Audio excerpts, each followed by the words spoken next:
അധ്യായം 11. എന്നാൽ ഇശ്ശായിയുടെ കുറ്റിയിൽ നിന്ന് ഒരു മുള പൊട്ടിപ്പുറപ്പെടും.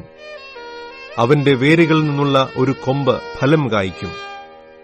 അവന്റെ മേൽ യഹോവയുടെ ആത്മാവ് ആവസിക്കും, ജ്ഞാനത്തിന്റെയും വിവേകത്തിന്റെയും ആത്മാവ്, ആലോചനയുടെയും ബലത്തിന്റെയും ആത്മാവ്, പരിജ്ഞാനത്തിന്റെയും യഹോവ ഭക്തിയുടെയും ആത്മാവ് തന്നെ.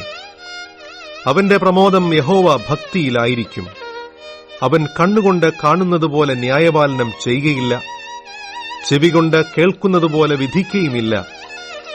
അവൻ ദരിദ്രന്മാർക്ക് നീതിയോടെ ന്യായം പാലിച്ചു കൊടുക്കുകയും ദേശത്തിലെ സാധുക്കൾക്ക് നേരോടെ വിധി കൽപ്പിക്കുകയും ചെയ്യും.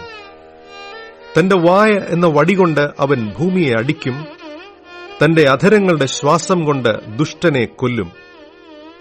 നീതി അവന്റെ നടുക്കെട്ടും വിശ്വസ്തത അവന്റെ അരക്കച്ചയും ആയിരിക്കും. ചെന്നായി കുഞ്ഞാടിനോടുകൂടെ പാർക്കും, പുള്ളിപ്പുലി കോലാട്ടുകുട്ടിയോടുകൂടെ കിടക്കും. പശുക്കിടാവും ബാലസിംഹവും തടിപ്പിച്ച മൃഗവും ഒരുമിച്ച് പാർക്കും, ഒരു ചെറിയ കുട്ടി അവയെ നടത്തും. പശു കരടിയോടുകൂടെ മേയും, അവയുടെ കുട്ടികൾ ഒരുമിച്ച് കിടക്കും. സിംഹം കാളയെന്ന പോലെ വൈക്കോൽ തിന്നും. മുലകുടിക്കുന്ന ശിശു സർപ്പത്തിന്റെ പോതിങ്കൽ കളിക്കും.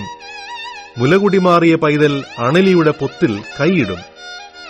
സമുദ്രം വെള്ളം കൊണ്ട് നിറഞ്ഞിരിക്കുന്നതുപോലെ ഭൂമി യഹോവയുടെ പരിജ്ഞാനം കൊണ്ട് പൂർണ്ണമായിരിക്കയാൽ എന്റെ വിശുദ്ധ പർവ്വതത്തിൽ എങ്ങും ഒരു ദോഷമോ നാശമോ ആരും ചെയ്യുകയില്ല.